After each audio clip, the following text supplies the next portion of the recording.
Hey guys, Eric from Loyal Lab Electric and Generators. Today we're here in Milton, New Hampshire installing a level 2 EV charger for one of our customers. I want to show you guys a little bit about what we're installing today.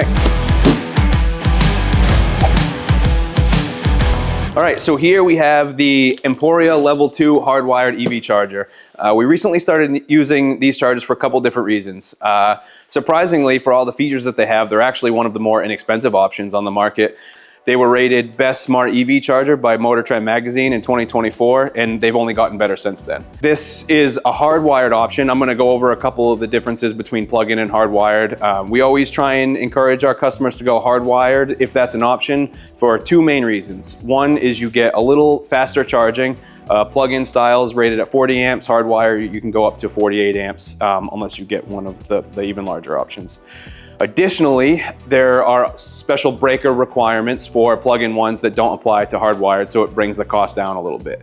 Those are the reasons that we prefer a hardwired option. Some of the reasons we prefer this charger specifically is that it's rated to be indoors or outdoors, so if you want to put it outside, it's safe to be outside in the cold, in the rain, in the snow, all that stuff. It's rated for a huge temperature fluctuation. So, here in New England, it can be negative 30 degrees one day, and a few months later, it can be over 100 degrees. So that's the beauty of life here in New England.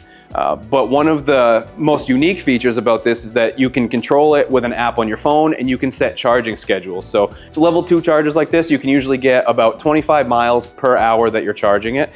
And through the app on your phone, you can set schedules. So if you know that it only takes a few hours to get you to a full charge, instead of leaving it plugged in all night and just letting it charge on its own, you can set it to come on a couple hours before you get up for work, or whatever you determine. You can just set it right on your phone. If you have two of these at your home, you and your partner can both plug your chargers in, and you can set the schedules to be opposite. So yours charges for 6 hours, and then the other one in the garage charges for 6 hours. And it allows you to have more than one charger, where usually two chargers would overload the system. So now that you know a little bit about the Emporia charger, I'm gonna talk about the difference between the plug-in version a little bit.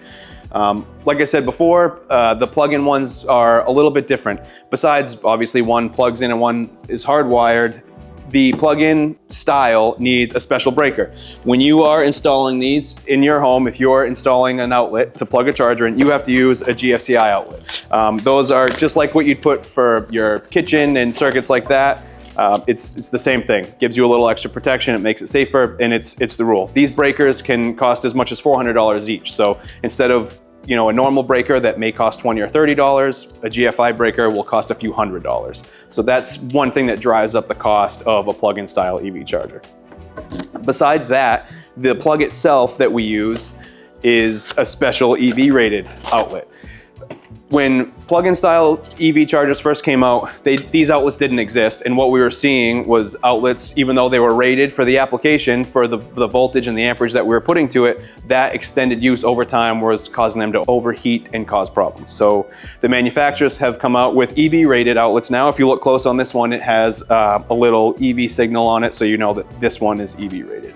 Another thing that can drive up the cost a little bit, if you're installing an outlet for your EV charger outside, even though the charger is rated to be outside, you need to make sure that the outlet that you're installing is rated to be outside. There's a couple different ways that we accomplish that.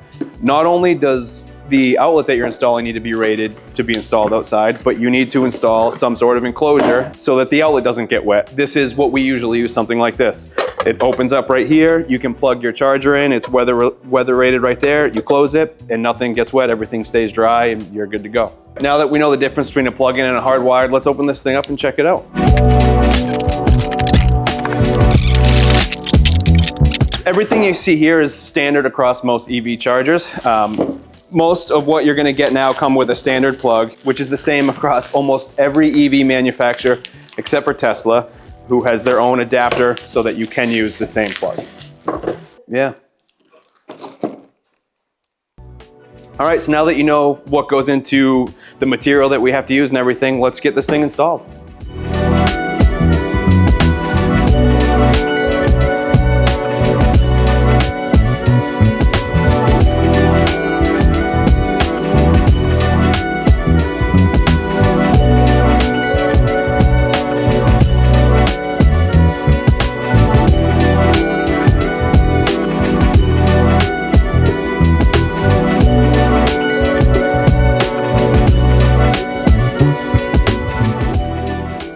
Earlier in the video, we talked about a couple things that drive up the cost of an EV charger installation, and one of the things I mentioned was hardwired versus plug-in. The other thing that has probably a larger impact on the cost of the installation is where we install it in relation to the panel. So as you can see from this video, we had to fish a wall and installed it on the opposite side of the garage as the panel. We gave the customer the option to put the charger right by the panel right there behind me, which would be close to this bay, but as you can see, this isn't where he parks his EV, this is where he parks his dump truck. So it made more sense for him to have the charger right where he needed it, and he chose that convenience over cost in this scenario. Thanks for watching. I hope you found it helpful. If you have any questions about what type of EV charger is right for your scenario, or you're thinking about getting one for your home, you can go ahead and comment down below, or you can reach out to us and get something scheduled.